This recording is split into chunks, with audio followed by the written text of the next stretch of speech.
Hi, everybody. How are we doing tonight? There we go. Well, thank you all for coming out to this evening's program, The Words and Ideas of Noah Webster.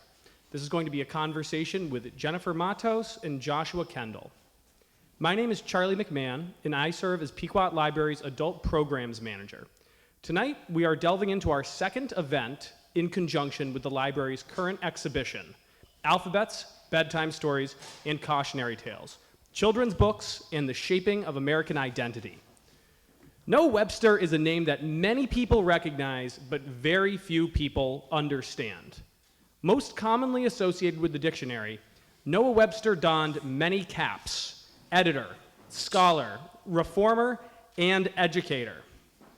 Through the sheer volume of his printed works, a deeper, more complicated image emerges, that of a man intimately tied with the political mores and social movements of the mid-18th century.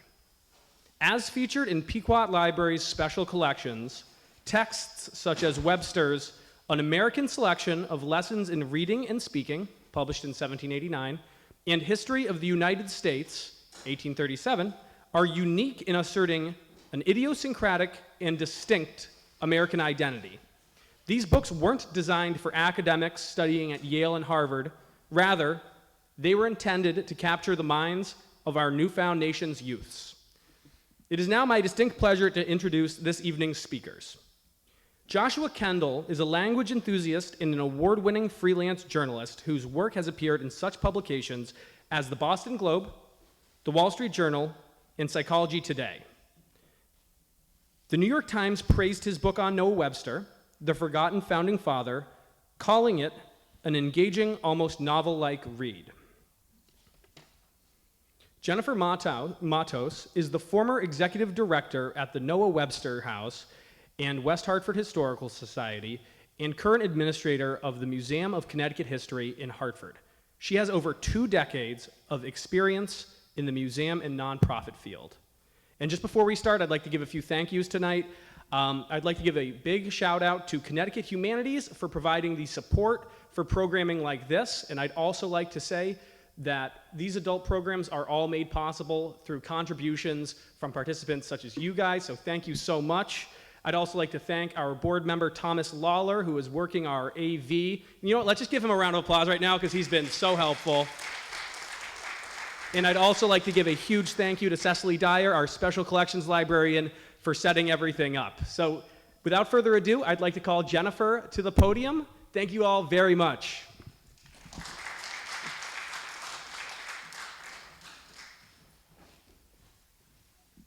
Good evening, everyone. Thank you so much for coming tonight. It is my pleasure to be here. It's actually my first time in Southport. It's beautiful. I'm glad I got here just before it got dark out. And thank you, Charlie, for the wonderful tour of the collections. What a gem you guys have here. Feel the same way, obviously, about the Noah Webster House in West Hartford, Connecticut. Has anyone ever been to Noah Webster's birthplace? Wow, so a couple people have. This side. As Charlie said, I am very recently the former executive director of the Noah Webster House in West Hartford Historical Society.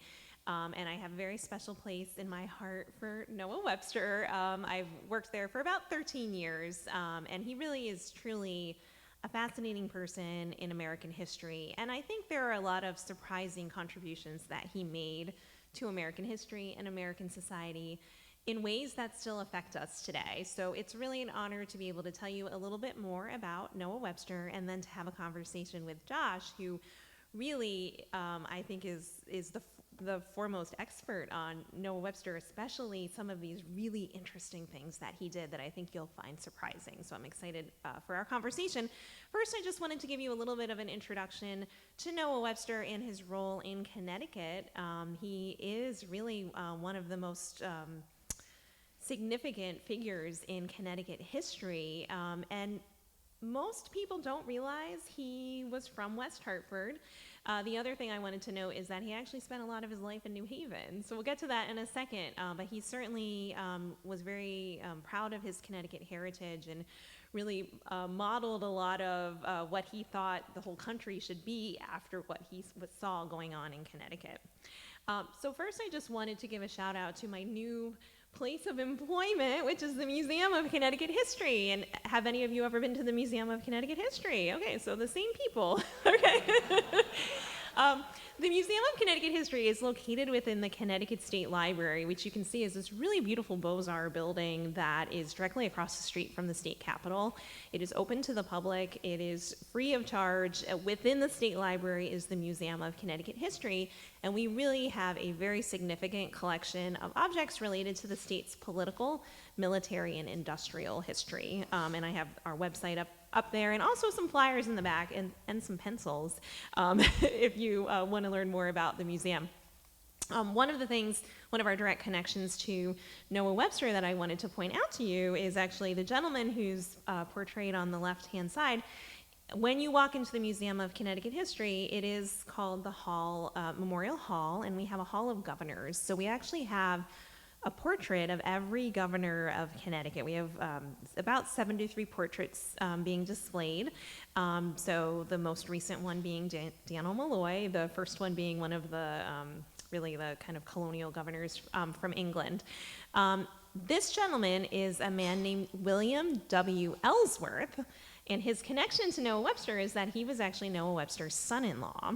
So Noah Webster had 7 kids. His oldest daughter, Emily, married William W. Ellsworth. You might be familiar with the Ellsworth name.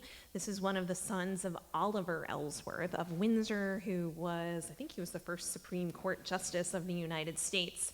I have to think that Noah Webster would have been very tickled to have a governor as a son-in-law. We also, depicted next to it is kind of a view of the hall, Memorial Hall. We also have the charter from 1662 on display. That's the charter from King Charles II, the King of England, as well as several other exhibits that include various histories of Connecticut, including, you might have noticed, the Colt Rampart, which is, we have a huge collection of Colt firearms related objects. Okay, so on to Noah. So this is the Noah Webster House, which is located in West Hartford, Connecticut, and this is where Noah Webster was born in 1758. And if you've ever been to West Hartford, it's a pretty bustling suburb. It's almost surpassed Hartford, I guess, in its popularity. It's lots of eateries and shopping. It's a very highly desirable place to live. When Noah Webster was born in West Hartford, it was called the West Division of Hartford. So it was the country bumpkin section of the city. He grew up one of 5 kids in this farming community, and he was the first one in his family to go to college. So he really was raised as a farm boy. He was taught in a one-room schoolhouse, and he happened to be tutored by the local minister in the community. And that minister had just graduated from Yale, and he really inspired Noah Webster. So Noah actually asked his parents if he could be tutored by Reverend Perkins in order that he could be prepared to attend Yale. And they complied with that. Their family legend is that they would catch Noah Webster sitting under a tree reading a book instead of doing his schoolwork. There is something very exceptional about him, that they would actually mortgage the farm in order to send Noah Webster to school. So he attended Yale in 1774. There is a story of his father and he traveling to New Haven from West Hartford on one horseback, so they would take turns riding and walking. And Noah Webster was really a product of this period, a product of the Revolution. You can imagine these are his very formative years, and his whole Yale experience is basically kind of consumed with the Revolution. There's a period in time when the school actually closes down. There's food shortages, there's diseases going on, and he actually, through a lot of really hard work, his whole entire class is able to graduate on time. He comes from a very illustrious class of Yale grads. He's going to school with the son of the governor, and a lot of really well-known Connecticut families, and he's not really a well-known Connecticut family. He comes from a lineage that is respectable, but his family is not wealthy by any means. And I do feel like it's this period of his life where he kind of makes a lot of connections that he's able to use later on to kind of help him get where he wants to go. And I feel like at this period of his life, he also is introduced to a different lifestyle than he has grown up with. And I think part of Noah Webster's success story is his amazing stick-to-itiveness and hard work, that he is able to really have a dream. He is kind of like the American dream. He kind of starts humble and is able to really accomplish a lot in his life and set up his family so that they are having an experience that is different from his own childhood. So I can give you a little sneak peek inside the house. So we actually had an artist in the museum kind of recreate what West Hartford might have looked like when Noah Webster lived there. So when he was growing up, it was a community of about 1,000 people, so about 100 families. They lived right on the kind of center road, but outside of town. They had a 70-acre farm. They grew flax, and they also did weaving. So there was a weaving shop across the street. So these are tasks that Noah Webster would have grown up learning how to do. The bed chamber that you see on the bottom, that is actually called the best room, and that is the room where Noah Webster was born on October 16th, 1758. He was one of 5 children. He was actually the 4th child and the 2nd son. So again, think about how interesting it was that he should be chosen to go to college and to be the product of the farm being mortgaged. So clearly there is something special about him that is exceptional. So as a young man, Noah Webster graduates from Yale in 1778. We have a great story in the house that he grew up. In 1778, he has come home from college, and all of his classmates are now going on to study law. And so he asks his family if they can also provide for him while he studies law.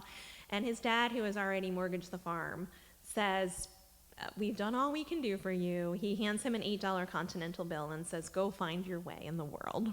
And so the legend is that Noah Webster kind of shuts himself up in one of the upstairs bedchambers while he's trying to figure out what is to become of his life. And when he emerges, he has come up with the decision that he will be a teacher at a one-room schoolhouse. That's kind of the easiest path forward for him.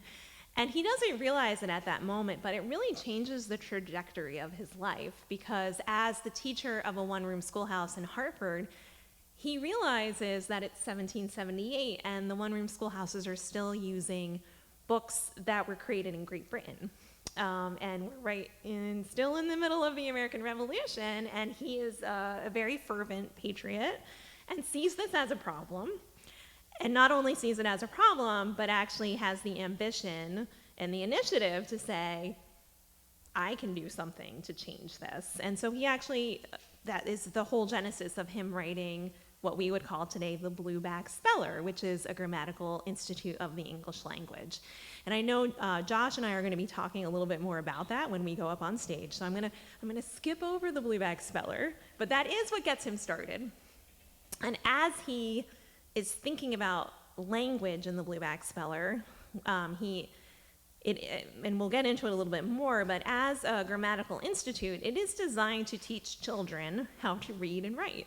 And he uses almost like an idea of phonics, of how we can go about making it easier for children to learn.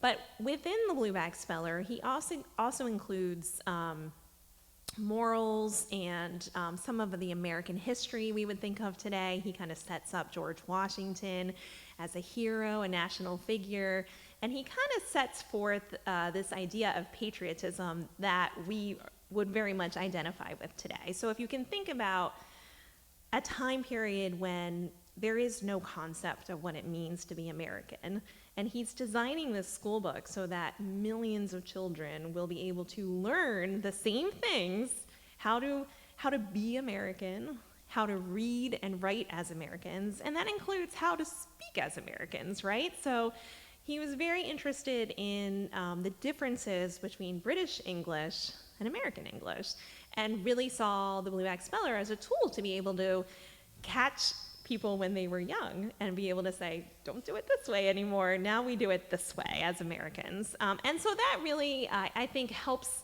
lead him to write the dictionary. So as a young man, Noah Webster is very ambitious, And so he writes the Blueback Speller in 1783, and he spends a lot of time traveling because there are no central copyright laws in the United States. And so in order to protect his work, he has to visit each state and ask the state legislature to pass some copyright protection for his work. So while he's traveling, he is in Philadelphia during the Constitutional Convention. He's not a delegate, but he's kind of hanging out. He knows a lot of people who are. And while he's in Philadelphia, he meets his future wife, and it's this lovely lady here named Rebecca Greenleaf. And Rebecca is a younger daughter of a wealthy Boston merchant. She has grown up in a very different lifestyle from Noah Webster, but you could probably classify her as newer money. They meet at a dinner party. They fall in love. You can kind of see these are some of his diary entries. So and letters we do have a collection of letters to Miss Greenleaf as well. But in his diary, we can kind of go kind of day by day and kind of see how much more familiar he becomes with her as time goes on. Before he leaves Philadelphia, he actually asks for her hand in marriage. She rejects him, saying that her parents were likely to object to the marriage, and he kind of dedicates himself to making something of himself so that they will be able to get married. So at that point, he actually goes to study law for a little bit and does actually pass the bar, becomes a practicing lawyer, and gets to marry Rebecca Greenleaf Webster. He doesn't last very long as a lawyer. His true joy is in writing and in educating, and so he pretty quickly gives that up once he gets the marriage finalized. Together they have, as I was saying, they have 8 children, one of whom dies very young, mainly daughters, and he is a very dedicated father to his daughters, very interested in making sure that they are educated and given kind of the opportunities that he felt he lacked. There are lots of letters, even with his granddaughter, where he would write in Latin with her to make sure she was being properly schooled. I think something that's interesting about Noah Webster as a father is that he also, his family gave up a lot in order for him to be able to write the dictionary. And Josh's book is, the kind of subtitle is Obsession, right? An American Obsession? Obsession. Noah Webster's Obsession, right? So Josh really makes some very good points as to why Noah Webster might have been suffering from an obsessive compulsive disorder. He worked on the dictionary for 28 years. And there are stories of his home in New Haven that he had padded the walls of his library. So you can kind of imagine like this mayhem in the house with 7 children running around, and he's kind of in his little sanctuary, and his wife is kind of handling all the affairs so that he can kind of stay focused. He also travels quite a bit to England and to Paris in order to study etymology. And so the passage down here from December 26, 1803, you can see it's when Eliza is born. And there's kind of a correspondence between his wife and he, and she says, well, I hope you're coming home soon. And he's like, yeah, I'll get there eventually. And in the meantime, then the daughter writes, oh, well, your newest child has been born, and we're waiting to wait for your consent to name her Elizabeth.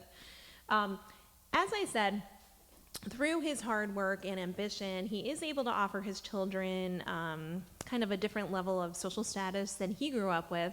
So they spend most of their lives living in New Haven. So he actually, as he's writing the dictionary, lives in New Haven on the water in Benedict Arnold's former home. So it's kind of a weird historical oddity.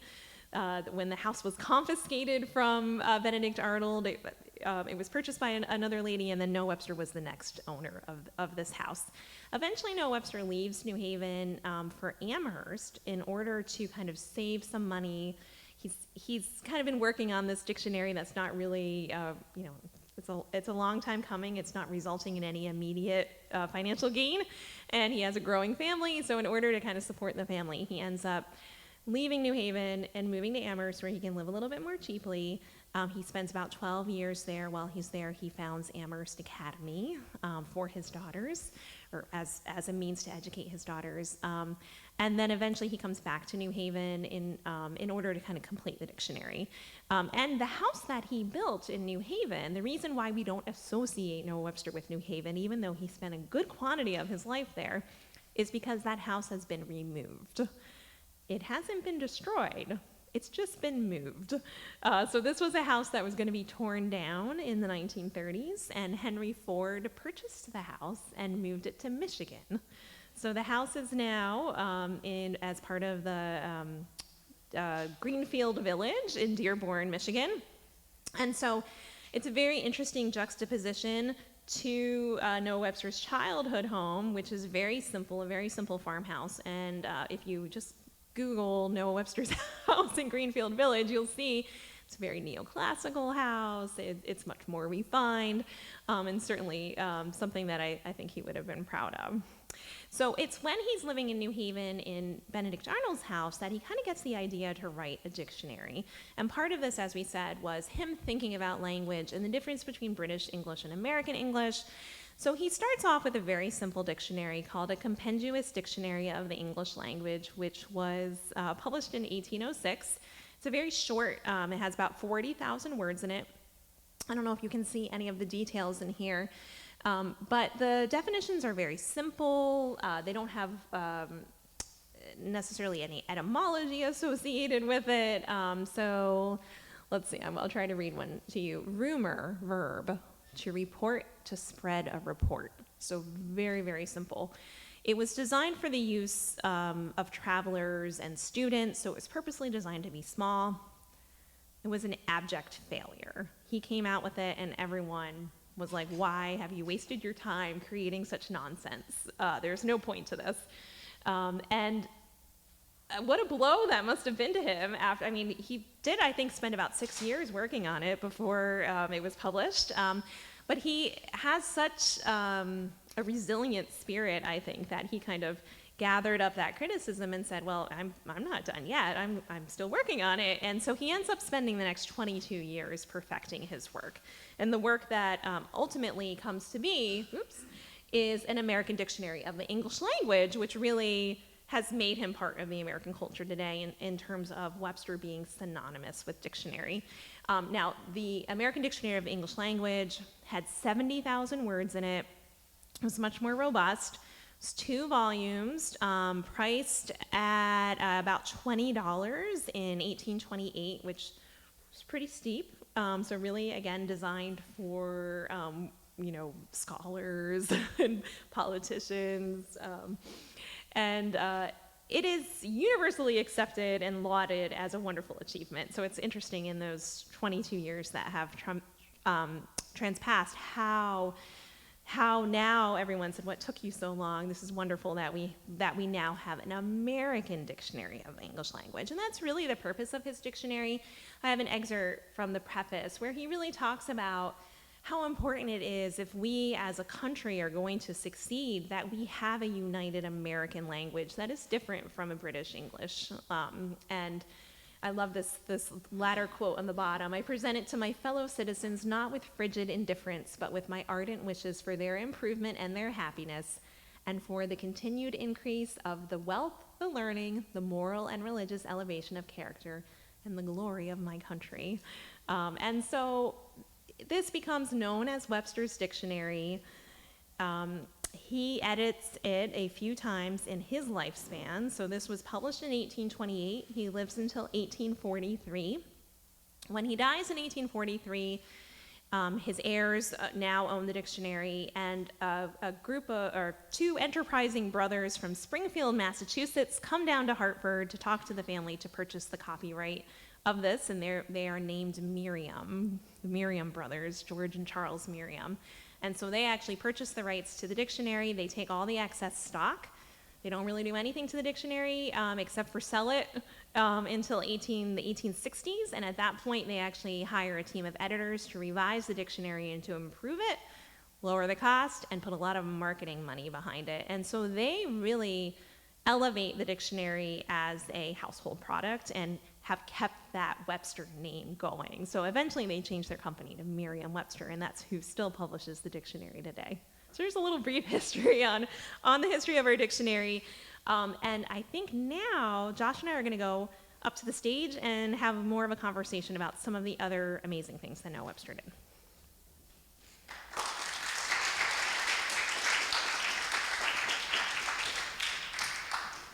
Awesome. Thank you so much, Jen. So we are going to have our conversation with Josh Kendall and Jen Matos starting in probably 30 seconds. It's such a wonderful and interesting history, and I just want to say one more time that you can connect with this literature, with this history, and view it in our exhibition, which is out in the Perkins Gallery. So please, this is going to be running for the next few months. Come back and check it out. We are going to be having tour groups through. We're going to be having nights where you can come and really engage with this. So please come by and really spend some time with those documents. And now we're going to start this conversation. Thank you. Okay, Josh, so I'm really excited. I was telling Charlie when he was arranging this that this is like a sneak peek into a conversation between probably the two biggest Noah Webster nerds alive. Right? Like we have problems. We're nerdy about a guy who's pretty nerdy. Yes, so right. it all fits That's together. like the ultimate nerd. Yeah. So I have kind of a list of things I was hoping Josh could share with us. As I was saying, his book, which really does read like a novel, has so many interesting aspects of Noah Webster's life that most people just wouldn't know about. Hand you guys Oh, the mic yeah, so sure. our streamers can hear you a little better, because we have some people online right now. Oh, great. Okay. Thank you, guys. Okay. So one of the things we wanted to start talking about was the blueback speller. Closer? Okay, so talking about the blueback speller, which its real name was the Grammatical Institute of the English Language. And Josh, what can you tell us about it? Well, the blueback speller comes out in 1783, and the Grammatical Institute has 3 volumes. The first volume is the speller, the second volume is the grammar, and the third volume is the reader. And remarkably, the first volume would sell 100 million copies between 1783 and 1900, and it literally taught 5 generations of Americans how to read. And it really created a national identity. And one of the ways I like to tell that story is that in 1858, there was a senator from Mississippi by the name of Jefferson Davis, who later became the first president of the Confederacy. And there was the 100th anniversary of Webster's birth. And he said, "We're all Americans, and the reason and what connects us all is that Yankee speller." Okay, 7 years later, 3 years later, when the Civil War starts, he becomes the president of the Confederacy. And I live in downtown Boston, right near the Boston Athenaeum, and the Athenaeum has a lot of the Confederate manuscripts. And in 1861, as soon as the Civil War starts, down there in Mississippi, they're trying to kill us, kill the Bostonians, but they're still using the damn Bostonian speller. And what they did in Mississippi is they created a southern version of the speller. And Webster in the speller had a few examples, like he had sample sentences, like the president's term is 4 years. Well, in the Mississippi speller, it was exactly the same, but it was tweaked slightly. So it said the president's term is 6 years, because Jefferson Davis' term was 6 years. But that just shows how much Webster was able to weave together Americans, even when they were at each other's throats, literally. And the speller was also the moneymaker. It didn't make enough money for him to marry his wife. He had to go to law school and do a few other things. But eventually, Webster, he's really the father of American copyright law, and he goes to all 13 states on the book tour, so he's also kind of the father of American publishing. And after he gets copyright, beginning in the 1790s, when we have the Constitution and we have a different copyright law, he really cashes in. And the speller gives him the money to write the dictionary.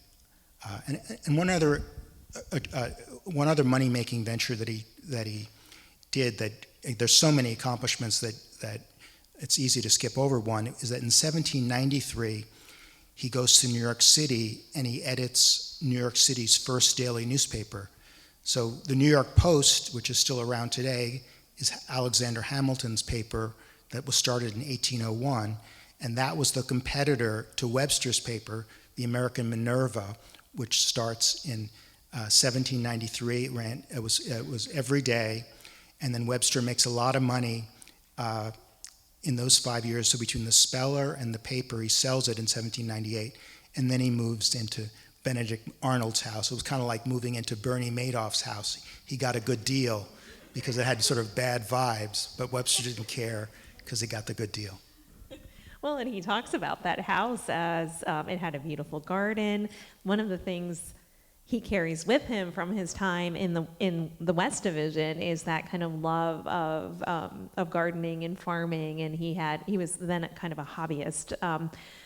One of the other things he does, and I'm just going to throw this out there. This is not one of the things we were expecting to talk about, but it makes me think of your book, and the obsessive component is. Can you tell us a little bit about how, when Noah Webster was traveling, how he also kept lists of other things on the side? Yes. My first biography was of Peter Mark Roget, who was the author of Roget's Thesaurus, and it's called The Man Who Made Lists. And that kind of gave me the idea for the Webster biography. And when Webster is on his book tour, when he's going around to every city in town, every state, to sell the speller, in his downtime, he does house counts of Philadelphia, and then he keeps a ledger of how many houses were in Philadelphia. He'd literally count, and it was kind of a way for him to kind of relax. And Roget would also count as a way to relax. And remarkably, those statistics were folded into the first census in 1790. And the piece that the argument that I make in the book about Webster and obsessionality, which is sort of a form of mental illness, is that Webster was able to channel his obsessionality. One way of putting it is that for most of us, if you did a dictionary from scratch, it would drive you insane. Think about going from A to Z and 70,000 words. But for Webster, it maybe did just the opposite. It kept him sane, that having that way to organize his experience grounded him, and he sort of used his own quirks. His own quirks were kind of responsible for his remarkable productivity and creativity. I mean, when you think about that, that level of dedication over so many years, I remember reading a diary entry from him upon his completion of the dictionary, where he says he was seized, right? He kind of wrote his last word and was seized with trembling and this kind of astonishment that he had lived long enough to see this happen. And there's a letter from his wife at around the same time. She writes to her daughter and says, well, the babe your father has born is finally come, right? Like, this is a huge sacrifice for this family. And there was no assurance that he would live long enough to see it happen. So it's pretty incredible. Yeah, that letter, so Webster goes to England to do the last bit of research, and he finishes it and he writes that letter. But Webster was primarily a businessman. I mean, he was really clever. He was to make all that money from the speller took a lot of ingenuity. And actually with the dictionary, what's fascinating is that no one really wanted him to write the dictionary. So word gets out that there's this guy in Connecticut trying to replace Samuel Johnson's dictionary. But most Americans loved Samuel Johnson's dictionary, and they said, why bother? And Webster was very persistent, and he kept it up. But then when he goes to England, he's very worried about sales. And when he goes to England, he's got an idea. He says, maybe what I need to do is call it the universal dictionary. So what he tries to do is set up a conference between Oxford and Cambridge, who are going to scholars at Oxford and Cambridge who are going to represent the Brits, and him. And they're going to come up with this universal dictionary. And the people in Oxford and Cambridge sort of laugh at him and refuse to meet him. And then he sort of changes course, and then he says, okay, I'm going to make it an American dictionary. And then he slaps on that preface that Jennifer showed us. But then, even though the preface was kind of slapped on, there was a lot of depth to it. And he also says in that preface that I want to show the world that America is a country whose time has come and that we have some great writers. He doesn't say this, but he implies that we don't have a Shakespeare yet, but we've got some great legal writing. We've got James Madison, and we've got Alexander Hamilton, and that he really wants to show that America's writers can stand up to the writers of every country. All right, so although he's a contemporary of Alexander Hamilton and Thomas Jefferson, Madison, Washington, there's some great passages about Noah Webster going to Mount Vernon and chatting. He actually spends a night at Mount Vernon, right? And can't quite get the support of the president, but... Yeah, that's how my book starts, with Noah Webster on his horse heading to Mount Vernon. And so he has kind of a national platform with the Speller, or the 3-volume Grammatical Institute. And then in 1787, he's got this idea that America then is under the Articles of Confederation, and he's got an idea of what America needs to become a stronger nation. And he writes this pamphlet called Sketches of American Policy. And he's a good promoter, and he says, okay, I'm going to Mount Vernon, and George Washington is a revered figure. He's not yet president, but it's clear that he's going to be a political leader again. And Webster has this idea, okay, I'm going to take my idea to the top. And as soon as he meets Washington, he passes on this Sketches of American Policy.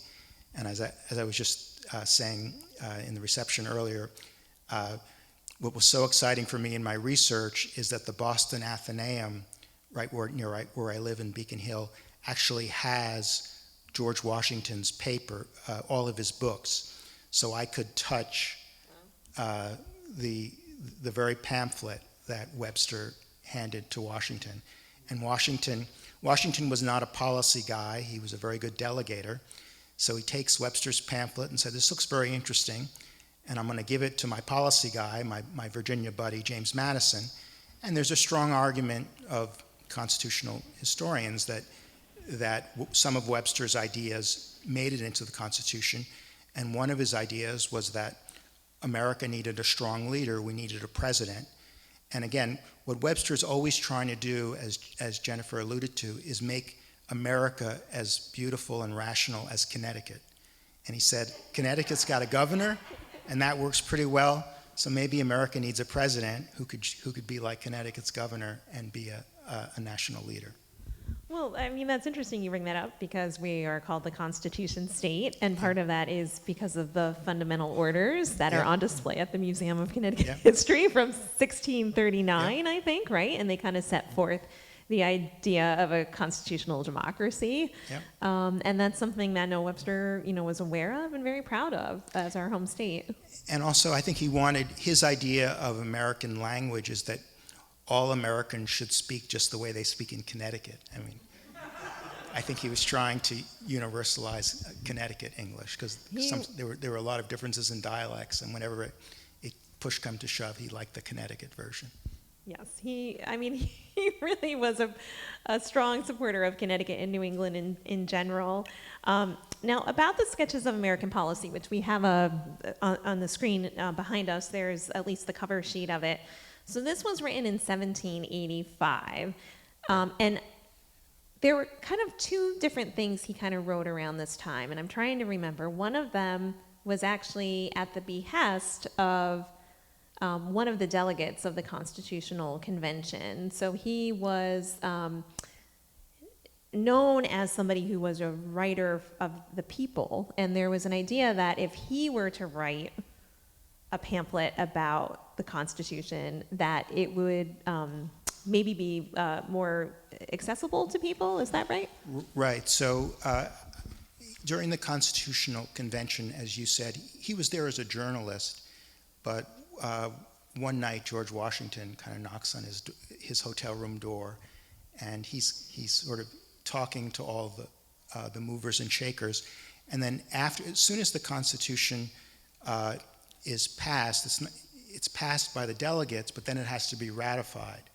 So in September of 1787, Webster writes a pamphlet urging ratification, and this came out before the Federalist Papers, and today constitutional scholars pore over the Federalist Papers, but Webster wrote kind of a more simplistic version of the Federalist Papers that actually had more impact in the time of getting people, because the 9 states had to ratify the Constitution, and Webster's pamphlet was actually even more influential than the Federalist Papers at its time, but it hasn't stood the test of time the way the Federalist Papers have.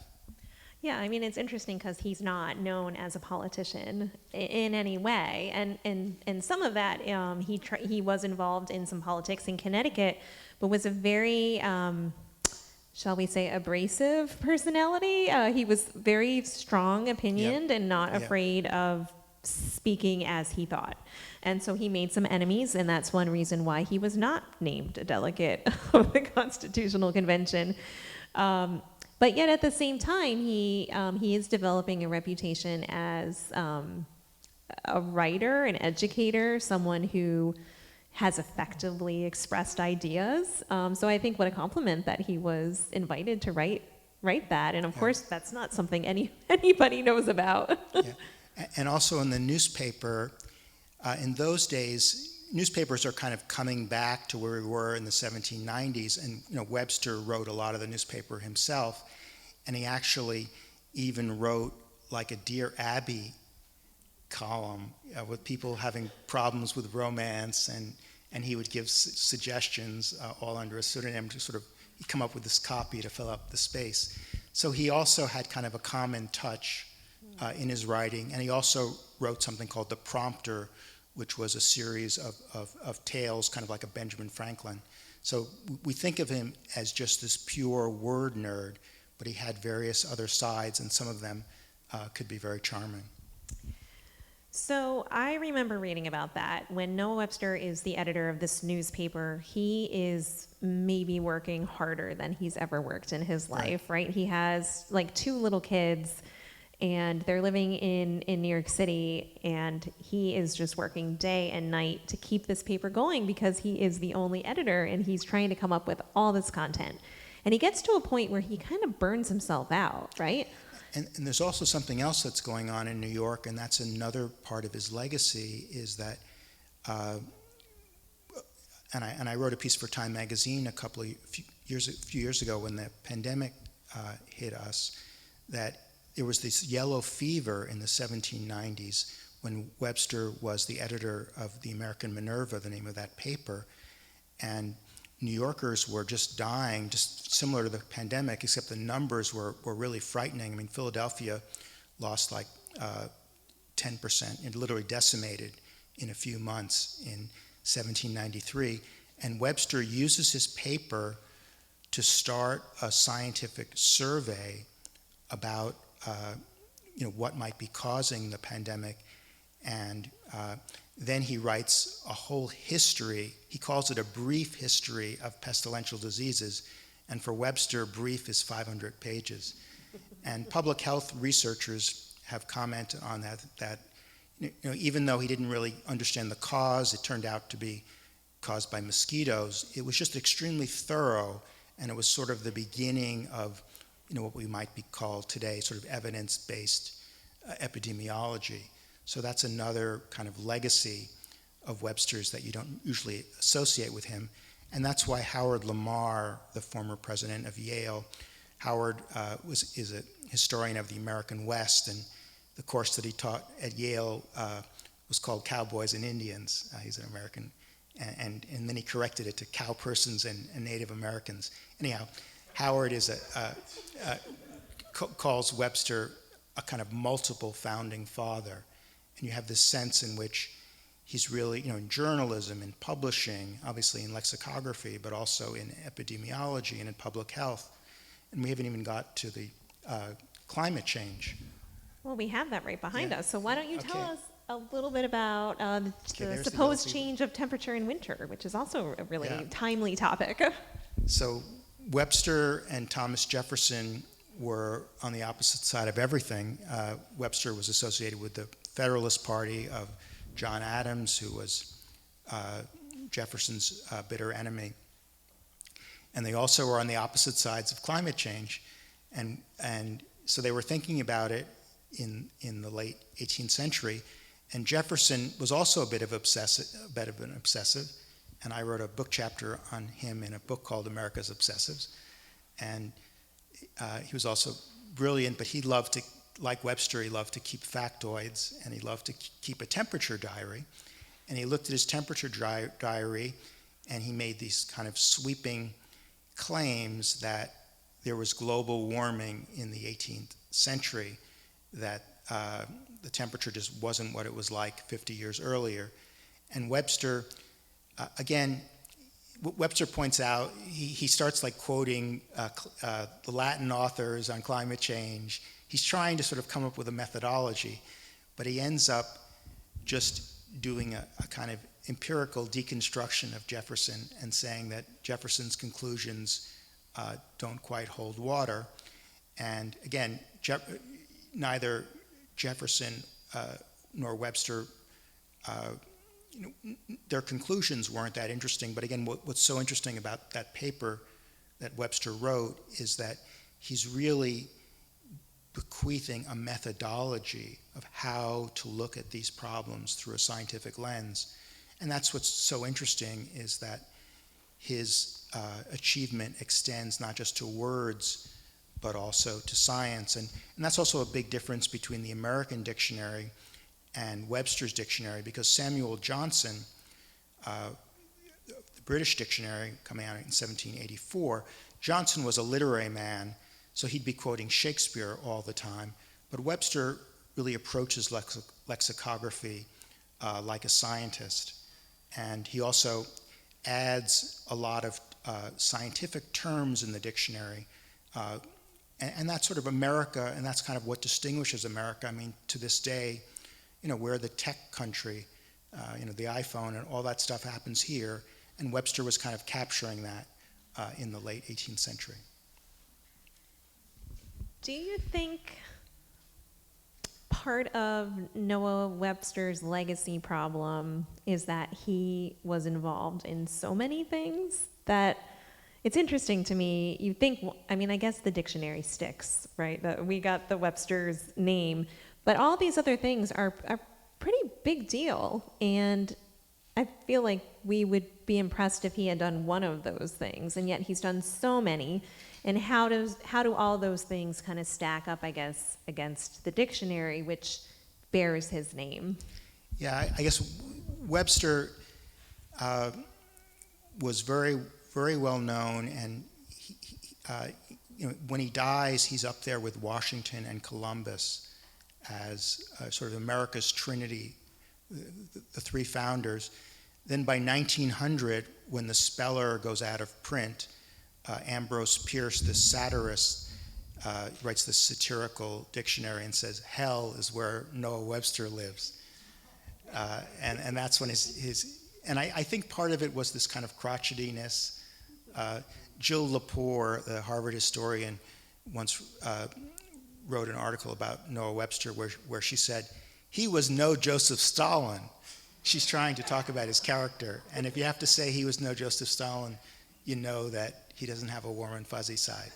I mean, he wasn't a totalitarian dictator, but he did love to argue and rub people the wrong way. And I think that's also, we like our founders. We just have a harder time.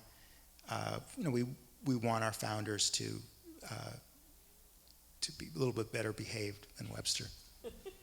Well, and Noah Webster was a moralist in a way. I mean, Yep. we haven't brought up that pretty much the last thing he worked on, or the next big thing after the dictionary, was that he edited a version of the Bible that he thought that there were pieces of the Bible that were not appropriate for women and children. He also wanted to kind of Americanize the Bible, if you Right. will, right? Yeah. And this was like maybe a little too much for people, and so I don't know if that. He had a bunch of disasters. The Bible was one disaster.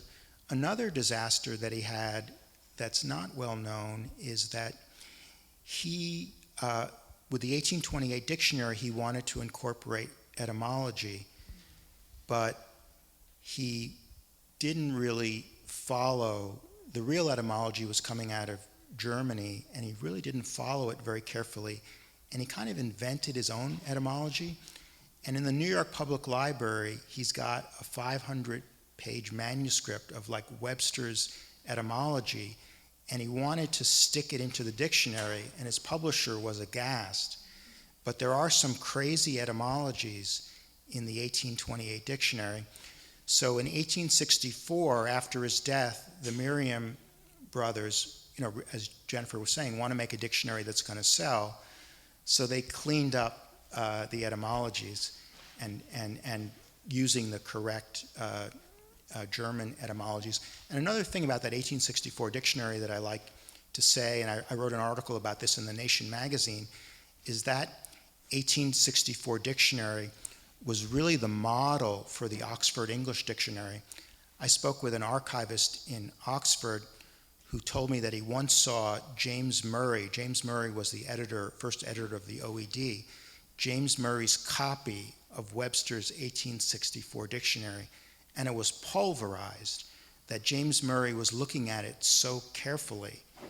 And in the article, I argue that the Webster's dictionary was really the model, and the OED actually, if you look at some of the early documents, really modeled itself on Webster's dictionary. So the Brits are all proud of their OED as a sort of a British phenomenon, but it really borrows a lot from America. And another example I like to make is that some of you may have read the book by Simon Winchester, The Professor and the Madman, about another nerd, William Chester Minor, who was one of James Murray's contributors. He was a volunteer who contributed about 20,000 definitions to the OED. Well, in Beinecke, about 10 years ago, I found out that William Chester Minor actually worked on Webster's 1864 dictionary. I found the contract, but he was terrible, and all the critics said that the worst part of the dictionary were William Chester Minor's entries.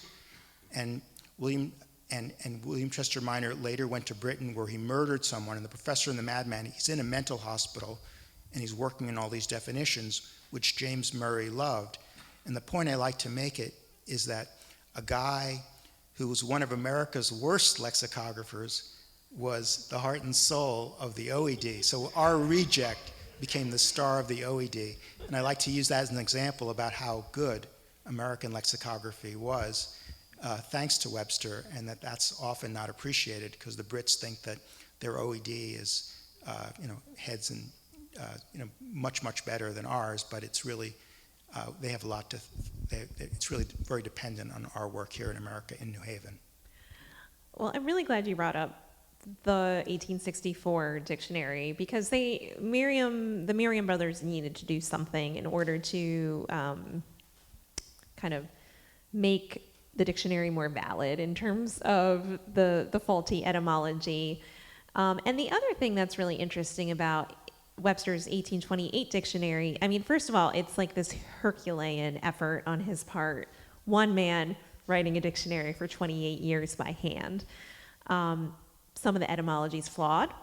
And the definitions themselves, by virtue of having one editor, are somewhat biased. I don't have it up here, but if you look up the definition for cat, Noah Webster didn't like cats. And so he calls them deceitful creatures that are, very spiteful when enraged. And you can, peppered throughout his book are very much his own opinions. Probably you'll find some stuff about how great Connecticut is, and how great it is, what noble art it is to be a farmer. And so that's something else that you see so much of his personality in the dictionary. So much of I've talked to the editors at Merriam-Webster, and they say, Noah Webster was a born definer. And so there are many elements of his work today in Merriam-Webster's dictionary, but it really needed the touch of that editing team in 64 to kind of take it to the next level and give it the longevity that it has today. Yeah. The New York Public Library has Samuel Johnson's 1799 dictionary, which was they have Webster's copy, and you can see little black marks. I mean, every lexicographer to this day sort of steals from other people, and Webster stole a lot from Johnson. And he also, Johnson is very literary, so he's using Shakespeare a lot, but Webster by that time was very moralistic, and in Connecticut, drama was literally outlawed in the 1770s, and it was considered very racy. So whenever so the only references to Shakespeare are to the dirty words. So there's like horse son, the son of a prostitute, and Webster says Shakespeare. He blames it on Shakespeare. So he kind of, again, sticks in his own little pet peeves in the dictionary. I think one of two more things we wanted to quick cover, if we can go back to copyright law, which I think is our next. So Josh and I both talked a little bit about how Noah Webster was somewhat motivated by self-interest in order to make a profit off of his blueback speller. So can you explain to us in 1783 what would happen if he was just anyone could publish his work? How did that work?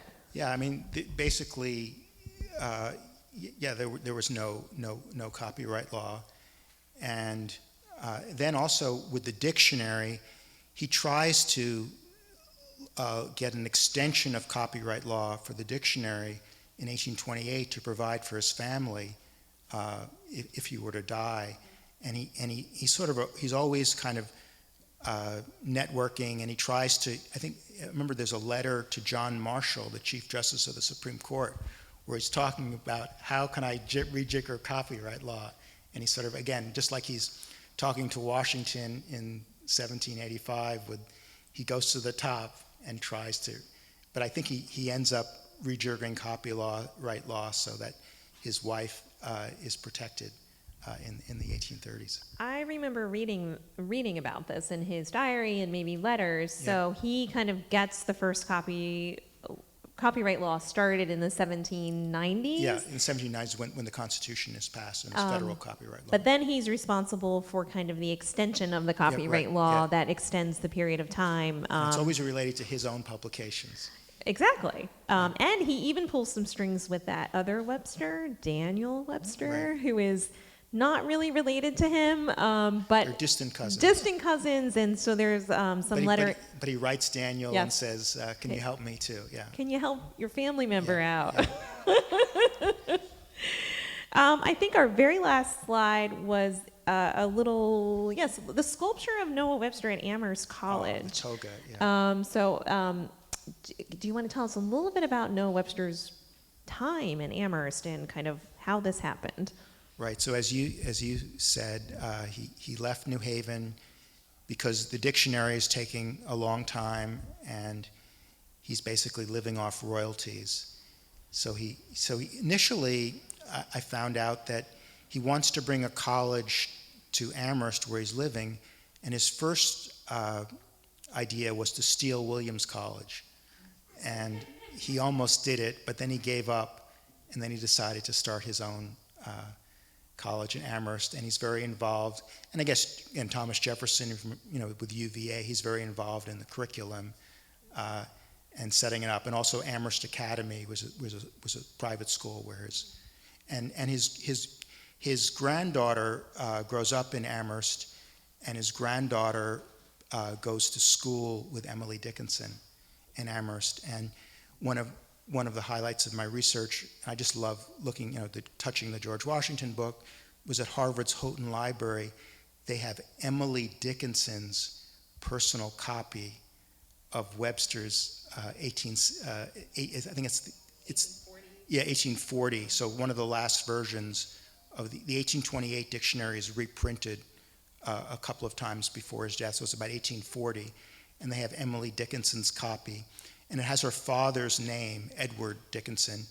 And in the 19th century, a girl couldn't really have a book of her own. I mean, she had to use her father's dictionary. It's not like today, on your 12th birthday, you might get a dictionary or something.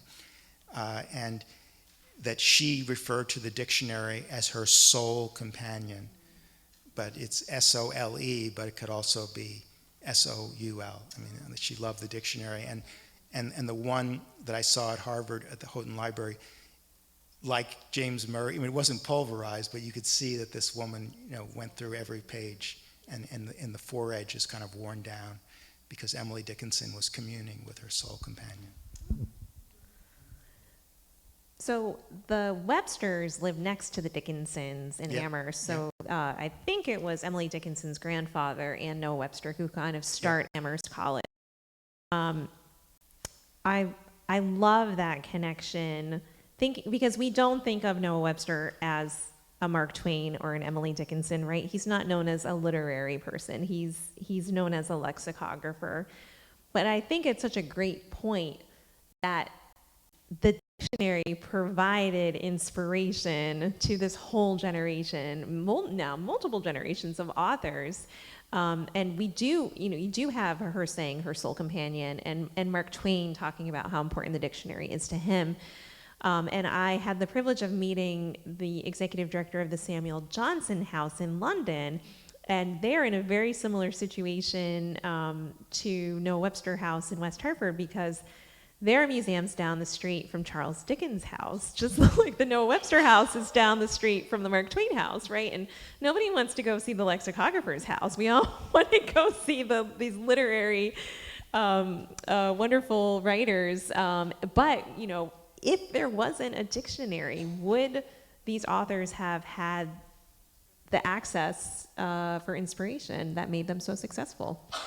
Yeah, and I guess another point is that really Noah Webster's big achievement was to give us American English. So after the end of the Revolutionary War, there was just a question of what language are we going to speak here, because the King's English was the language of the enemy. I mean, we just spent 7 years trying to get the king out of our face, and do we want to speak the King's English? And there was actually a serious movement. I mean, not serious, but a couple of people were saying maybe German, because 10% of Americans were German, and there was actually a couple of people saying maybe Hebrew, we should do something totally different. And it was really Webster who said, well, we're going to speak English, but we're going to speak American English. And and that's sort of the language, because if you think of France or Germany, a lot of European countries, there's such a difference between the South and the North of how they speak. But in America, even though there's maybe a little bit of a Southern dialect, from California to New York, we really all speak the same language.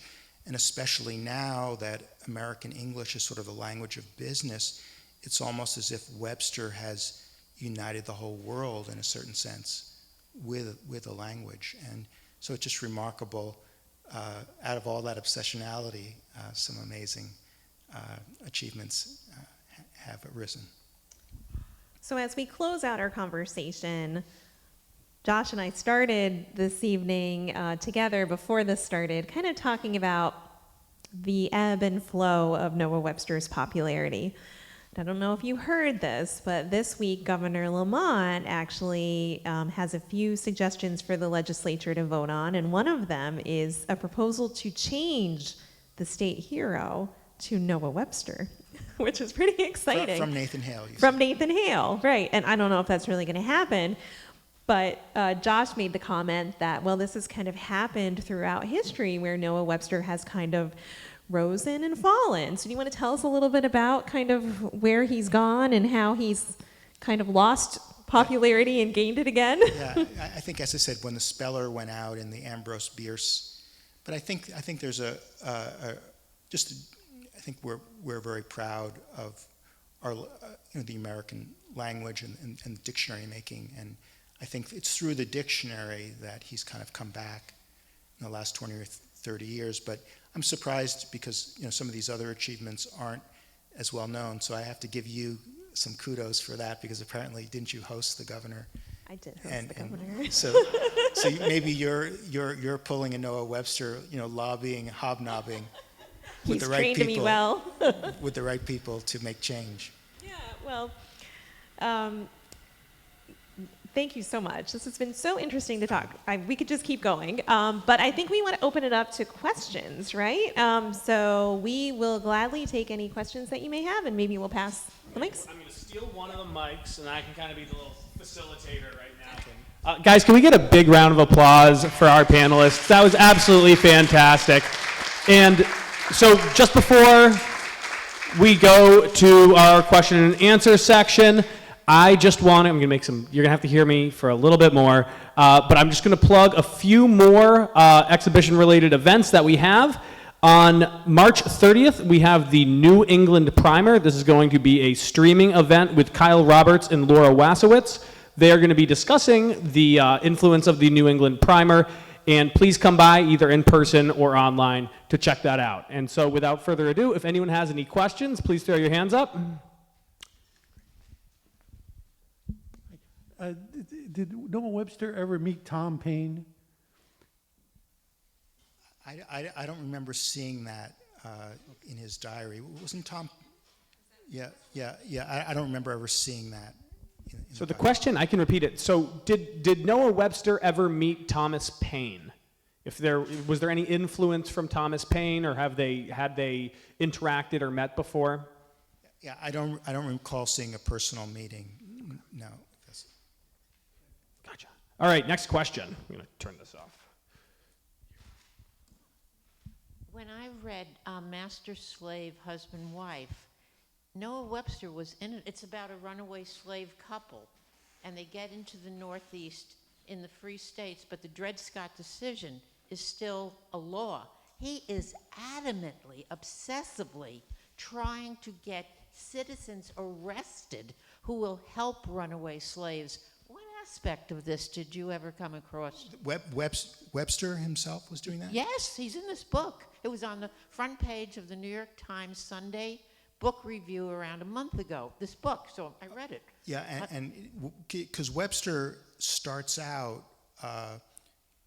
with part of an abolitionist society in about the 1790s, and he's very much, and he writes an essay about the horrors of slavery, but late in his life in the 1830s, he says slavery is a sin, but he kind of loses that edge, and so that maybe been the 1830s where he has this dark period where he wants to do the Bible in his sort of that Bible that you were talking about that's a little bit kind of out of touch. It's just he gets into this very cranky phase, but again he has this cranky side in his whole life, but he kind of loses his zeal.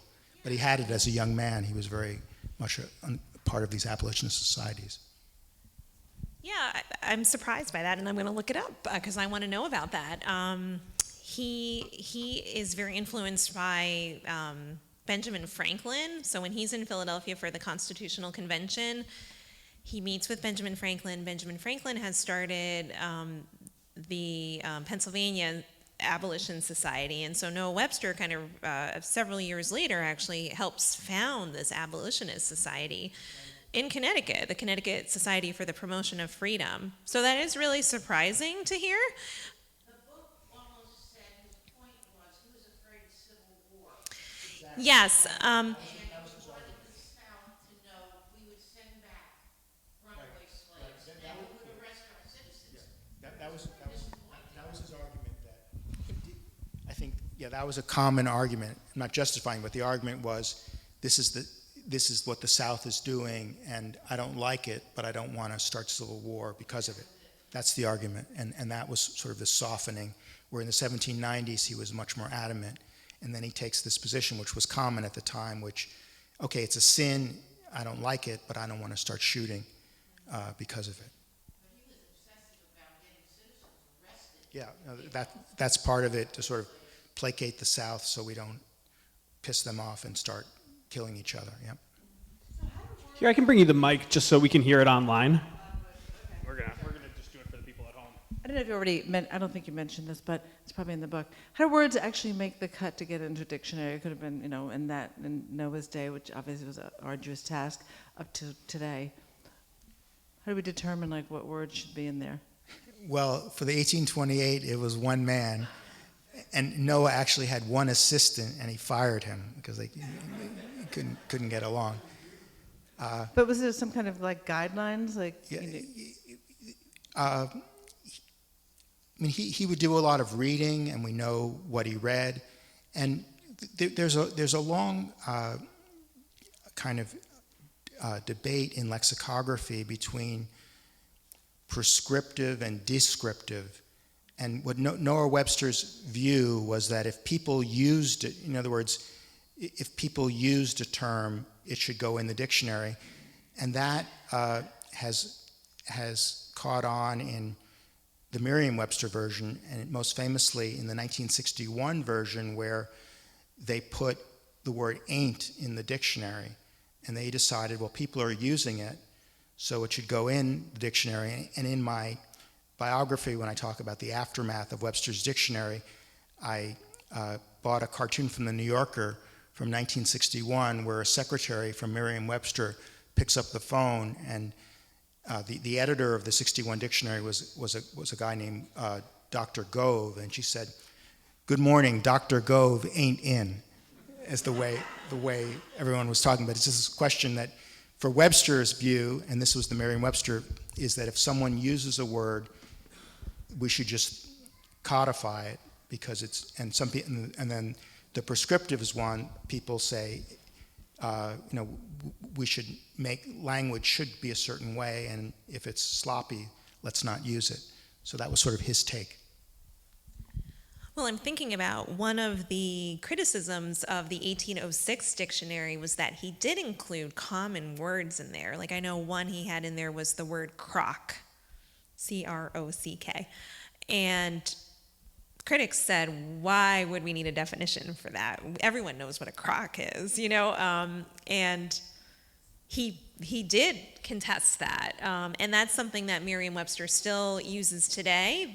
They have their team of editors keeping track of words, and there are words that they're watching. So there are things, words that have been coming up, and they need to have a certain level of usage. So they need to have widespread usage and usage over time. And if a word acquires those two things, then it will eventually make it into the dictionary. And I think another aspect that I don't know the answer to, but I think is a very interesting question, is how do they de-accession words from the dictionary? Because it doesn't seem like that. It seems like they kind of just slowly fade from our lexicon. And now, I don't know how many people actually even keep physical dictionaries. I think the last time Merriam-Webster published their big international dictionary was maybe it's 30 years ago, maybe, or something like that. And it's just so hard to keep up with a published work. And they have done a wonderful job with Merriam-Webster.com in that they have it really accessible to anybody, and it's kind of live time. They're updating things constantly. But yeah, it's interesting to see how language it continues to change.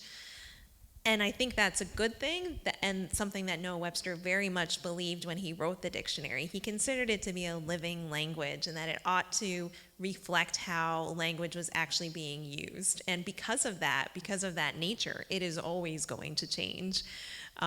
Whether you agree with it or not, it's kind of the way it is, and he accepted that even back in 1828.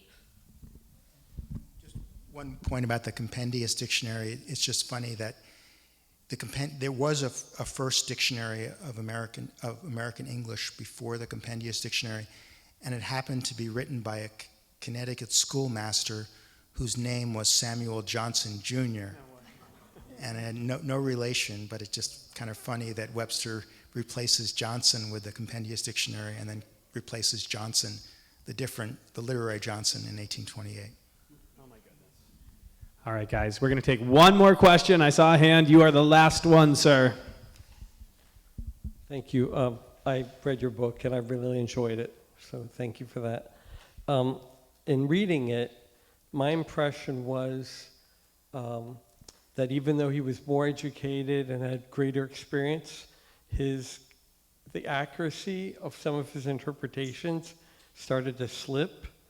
In terms of etymology, some of the choices he made, also his interpretation of the political views may have been more accurate earlier in stages, and later in life he was not quite capturing the accuracy.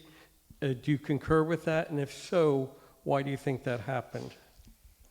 Yeah, I think, because my book is in part a character study of this kind of crotchety man, and I think early in his life, he was able to channel it in a lot of these, just the amount of energy he had for any of these tasks, this brief, volume on pestilential diseases of 500 pages, just this amazing energy. And I think later in life, there was kind of a dark side to, he just didn't have the steam, and he was kind of sloppy.